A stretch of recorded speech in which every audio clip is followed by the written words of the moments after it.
बहुत समय पहले विजयनगर राज्य में एक प्रसिद्ध पंडित रहता था। वो खुद को बहुत बड़ा विद्वान समझता था और राजा कृष्णदेव राय के दरबार में आकर सबको नीचा दिखाता था। वो हर किसी की बात काट देता और कहता, मेरे सामने कोई टिक नहीं सकता। राजा इस घमंडी पंडित से परेशान हो चुके थे, लेकिन कोई उसे चुप नहीं करा पा रहा था। तभी राजा ने तेनालीराम को बुलाया और बोले, तेनाली, इस पंडित को उसकी अकड़ का जवाब देना होगा। तेनालीराम मुस्कुराया और बोला, महाराज, बस मुझे एक मौका दीजिए। अगले दिन दरबार सजा। तेनालीराम हाथ में एक भारी सी किताब लेकर आया।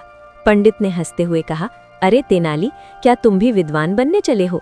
तेनाली बोला, हाँ पंडित जी, लेकिन ये किताब साधारण नहीं है, इसमें दुनिया का सबसे कठिन सवाल लिखा है। पंडित ने घमंड से कहा, पूछो, मैं तुरंत उत्तर दूंगा। तेनाली ने किताब खोली और बोला, बताइए, ऐसी कौन सी चीज है जो बिना पंखों के उड़ती है, बिना मुंह के बोलती है और बिना शरीर के सब कुछ छू लेती है? पंडित सोच में पड़ गया। दरबार में सन्नाटा छा गया। वो पसीना पसीना हो गया, लेकिन जवाब न सूझा। कुछ देर बाद तेनाली बोला, उत्तर है अफवाह। राजा जोर से हंस पड़े। पंडित को अपनी गलती समझ आ गई। उसने सबके सामने माफी मांगी और कहा, आज मुझे समझ आया कि असली विद्वान वही है जो विनम्र हो। सीख, घमंड ज्ञान को भी छोटा बना देता है, जबकि विनम्रता इंसान को महान बनाती है। कहानी 2, तेनालीराम और राजा की अनोखी शर्त। एक दिन राजा कृष्णदेव राय ने दरबार में घोषणा की, जो भी मेरी एक शर्त पूरी करेगा उसे सोने की 100 मुहरें मिलेंगी। सब लोग उत्सुक हो गए। राजा बोले, आपको बिना झूठ बोले और बिना सच बोले एक सवाल का जवाब देना है। सब मंत्री चुप हो गए, कोई आगे नहीं आया। तभी तेनालीराम खड़ा हुआ और बोला, महाराज, मैं कोशिश कर सकता हूँ। राजा ने मुस्कुराकर पूछा, बताओ तेनाली, क्या तुम मूर्ख हो? पूरा दरबार चौंक गया। ये तो सीधा सवाल था। अगर तेनाली हाँ कहे तो खुद को मूर्ख मान लेगा और ना कहे तो झूठ होगा। तेनाली कुछ पल सोचकर बोला, महाराज, मैं कभी कभी मूर्खता कर बैठता हूँ।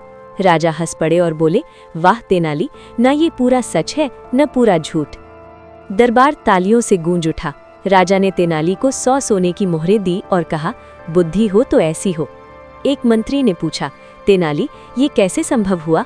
तेनाली बोला, बुद्धिमानी शब्दों में नहीं, समझ में होती है। सीख, समझदारी से कही गई बात हर मुश्किल को आसान बना देती है। तीसरी कहानी, तेनालीराम और विजयनगर का सबसे बड़ा रहस्य। बहुत समय पहले की बात है।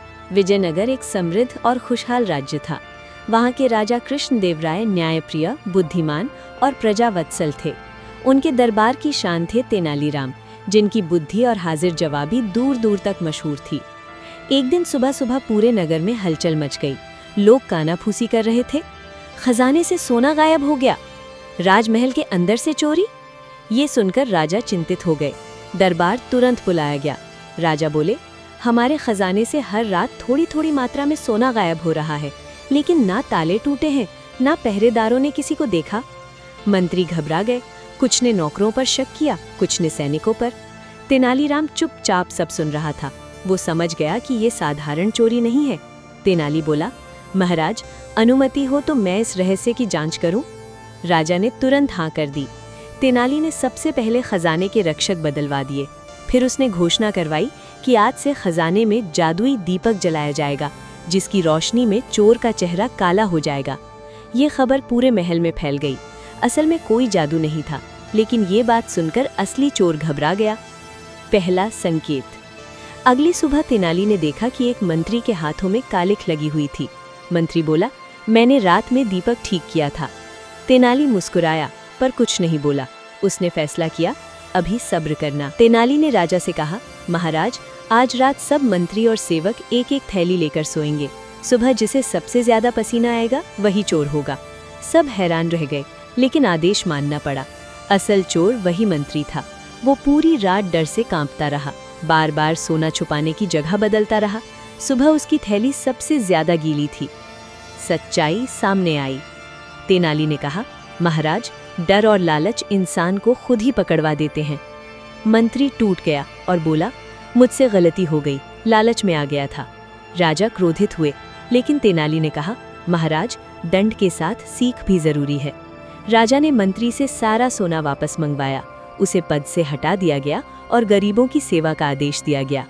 राजा बोले, आज फिर तेनालीराम ने साबित कर दिया कि बुद्धि सबसे बड़ा हथियार है। नगर में फिर से खुशहाली लौट आई। बच्चे तेनालीराम की कहानियां सुनकर हंसते और तेनाली मन ही मन कहता, अकल का सही इस्तेमाल ही सच्चा जादू है। कहानी की सीख, लालच अंधा कर देता है और बुद्धि हर अंधेरे को रोशनी में बदल देती है।